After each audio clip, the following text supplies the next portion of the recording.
জাতীয় ভোক্তা অধিকার সংরক্ষণ অধিদপ্তর চুয়াডাঙ্গা জেলা কার্যালয় কর্তৃক দামোদর উপজেলার দর্শনা বাজারে অভিযান পরিচালিত হয়েছে।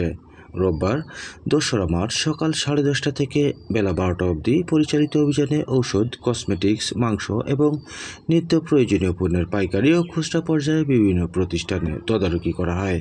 এ সময় দোকানে মূল্য তালিকা প্রদর্শন না করায় আব্দুল ওয়াদুদের প্রতিষ্ঠানে এমআর স্টোরকে 4,000 টাকা, জহিরুল ইসলামের সর্দার স্টোরকে 4,000 টাকা এবং জসিমউদ্দিনের প্রতিষ্ঠান দেওয়ান স্টোরকে 5,000 টাকা, মোট 3টি প্রতিষ্ঠানের কাছ থেকে 13,000 টাকা জরিমানা আরোপ ও আদায় করা হয়।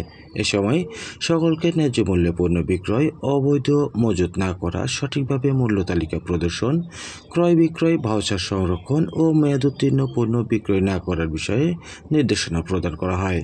অভিযান পরিচালনা করেন জাতীয় ভোক্তা অধিকার সংরক্ষণ অধিদপ্তর চুয়াডাঙ্গা জেলা কার্যালয়ের সহকারী পরিচালক মোহাম্মদ মামুনুল হাসান। সার্বিক সহযোগিতায় ছিলেন মুশফিকুর রহিম, শিক্ষার্থী প্রতিনিধি রফিকুল ইসলাম, ক্যাব সদস্য ও জেলা পুলিশের একটি টিম। জনস্বার্থে এই অভিযান অব্যাহত থাকবে বলে জানা যায়।